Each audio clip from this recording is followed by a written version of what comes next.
최근 중국에서 갑작스럽게 한국의 KF-21 전투기를 집중 보도하며 두려움과 경계성을 나타내 큰 화제가 되고 있습니다.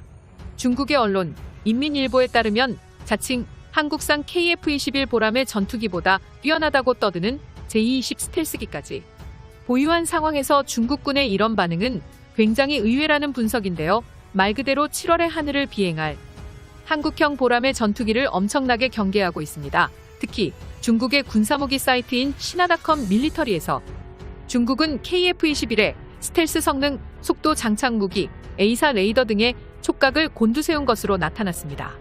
그런데 그 중에서도 한국에서 공개한 하나의 보고서 때문에 큰 충격을 받고 있다는 상태인데요. 어떤 보고서를 공개했길래 중국이 경악한 것인지 한번 살펴보겠습니다. 현재 중국이 소유한 3세대와 4세대 이상 전투기는 약 1,400kg, 물량만큼은 이내 전술에 들어맞는 숫자를 보이고 있습니다. 이 정도 수량은 미국 항국이 첫 번째 도련성 근처에 배치한 전투기보다 2배 정도 더 많은 것으로 알려져 있습니다. 제1의 도련선이란 중국을 제압하기 위해 필리핀을 연결하는 선으로 미군이 첫 번째 방어라인으로 설정한 곳인데요. 이에 대해 중국은 주변국의 전투기를 직접 배치 동향에 더욱 촉각을 곤두세우고 있는 상황입니다. 그런데 최근 중국 언론들은 한국의 KF-21 시제기가 예상보다 빠르게 5호기까지 모습을 드러냈다면서 당초 예정보다 한 달 정도 앞당긴 6월쯤에 첫 비행을 한다는 소식을 대서특필한 바 있습니다. 미국 F-22 스텔스기와 유사한 형상을 하고 있고 5세대에 달하는 4.5세대의 전투기라고 소개하며 성능을 자세히 분석해본 것인데요. 그들은 한국이 발표한 A사 레이더의 개발 동향 보고서 등 통합 전자전 시스템에 특히 깊은 관심을 보인 것으로 나타났습니다. 현대 공중전에서 중국처럼 물량이 많아봤자 고성능 레이더를 갖추지 못한다면 순식간에 추락하는 게 현실인데요. 반면 KF-21 보람의 전투기의 탐지거리는 약 400km로 1m 미만의 표적도 선명하게 볼 수 있다며 중국이 개발한 짝퉁 A사 레이더보다 훨씬 우수한 성능일 수도 있다는 경기감을 드러내기도 했습니다. 외신들은 중국의 국영 언론들이 한국 무기 체계에 관심을 표명한 것은 이례적이라는 분석을 내놓고 있습니다.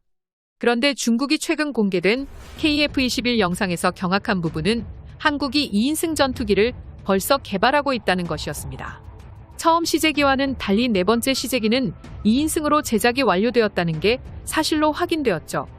중국의 한 군사 전문 블로거는 한국은 엄청 빠른 속도로 시제 3호기와 4호기가 공개됐고 2인승 모델도 개발되고 있다며 놀라워했습니다. 이처럼 중국 언론은 KF-21 전투기의 2인승 설계가 무인기 군집작전을 지휘하려는 한국의 목적을 보여준다고 설명하며 한국의 기술력에 적지 않은 두려움과 경계성을 나타났습니다. 특히 홍보 영상 속에 무인기 실물 모습이 포착된 것을 강조하며 개발이 동시에 되고 있음을 추측하고 있습니다. 실제로 한국은 스텔스 무인 전투기와 연동한 복합 운영체계 몸티를 추진하고 있습니다. 중국 군사 블로거는 한국이 시제품을 한 번에 5대나 제작하고 심지어 1인승 6대와 2인승 2대를 만들고 있다는 점에서 놀라움을 감추지 못하고 있습니다. 보통은 새로운 항공기를 개발하기 위해 한두 개의 시제품을 만들고 첫 비행에 성공하면 설계를 조정해 단계적으로 제작하는 방식을 쓰는 것이 보통이기 때문입니다. 이 단계에서 한국은 압도적이응이되어 중국은 자신들이 자랑하는 J-22 1인승에서 2인승으로 발전되기까지 시간이 거의 10년이 걸렸다는 점에서 한국의 속도는 말도 안 된다는 반응을 보이고 있습니다. 1인승 전투기를 2인승으로 만드는 과정은 기술적으로 쉽지 않다는 것입니다. 기체의 공기 역학적 특징이 크게 달라지므로 재설계에 가까운 작업이 필요하기 때문입니다. 그런데 한국이 벌써 2인승을 만들어 이를 시도하려 하니 시진핑까지 놀란 상황입니다. 한국의 전투기 개발 모습을 직접 확인한 중국 국민들도 놀라움을 금치 못하고 있습니다. 대한민국의 첨단 기술로 이를 만들었다니 F-35보다 더 강력하다고 들었고 스스로 개발해내는 용기는 여전히 격려받을 만하다. 한국은 여전히 위대하다. 한국은 반도체 산업이 매우 발달해 있기에 5세대 전투기 제작에는 큰 문제가 없을 것이다. 절대 청나라의 정신으로 이웃을 과소평가하지 말라. 그들은 가난한 상황에서도 크게 발전했다. 세계 3위 자동차 회사, 세계 우리 조선 산업 반도체와 철광 등에서 엄청난 도약을 했고 지난해 세계 6위의 무기 수출국이 됐기에 겸손한 마음으로 배워야 한다. 한국 전투기를 무시하기보다는 대단하다고 보는 반응이 상당했습니다. 그런데 중국인들은 한국이 미국과 협력해 새로운 스텔스 기술을 확보할지도 모른다며 두려움을 나타내고 있습니다. 한국과 미국이 항공 우주 분야에서 오랜 협력 관계를 유지하고 있는 것을 이유로 들고 있는 상황입니다. 중국이 말하는 또 다른 주장에 따르면 미국산 F-35가 뛰어난 스텔스 성능을 갖췄지만 배치된 숫자가 수십 기에 불과하다며 대규모 전투 발생 시 수적으로 제압할 수 있다는 희망을 나타내고 있습니다. 돌연선에서 미국 본토가 매우 멀리 떨어져 있어 군대를 옮겨야 할 시간이 없다는 것입니다. 그리고 최근 나타난 사건으로 항공모함에서의 전투기 운영도 한계가 있다는 분석을 내놓고 있습니다. 지난달 남중국 회의에서 훈련 중이던 F-35 전투기가 항공모함에 착륙 중에 사고를 냈고 작년 11월에는 영국 항공모함에서 F-35B가 이륙 중에 바다로 추락했기 때문입니다. 반면 보람에는 향후 성능 기량을 통해 내부 무장창을 새로 만들고 일부 센서를 매립해 완벽한 스텔스 전투기로의 변신을 계획하고 있습니다. 각종 부품들이 장착돼 완성되는 장면 랜딩 기어를 테스트하는 모습, 완성된 기체가 활주로를 이륙하는 장면도 포함되어 있습니다. 2002년 본격 개발을 시작해 20년이나 걸려 완성을 해낸 상황입니다. 반면 중국 역시 최첨단 스텔스기의 2인승 개발을 시도하고 있는 상태입니다. 작년 11월에는 J-20 전투기의 2인승 시험 비행이 포착되기도 했습니다.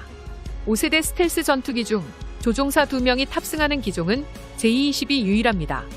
미국은 1990년대 F-22 랩터의 2인승 버전을 개발하려다가 비용상의 이유로 포기한 바 있습니다.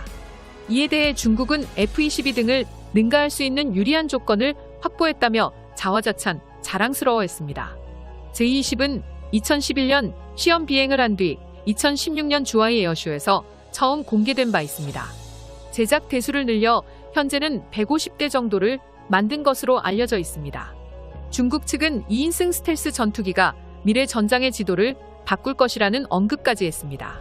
한 명은 조종을 맡고 다른 한 명은 무인기 등을 운영시키겠다는 것입니다.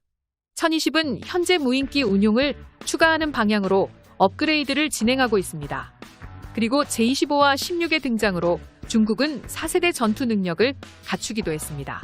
하지만 한국이 4.5세대 전투기를 완성해내는 순간 이런 전투기는 쉽게 무너질 것이란 분석입니다.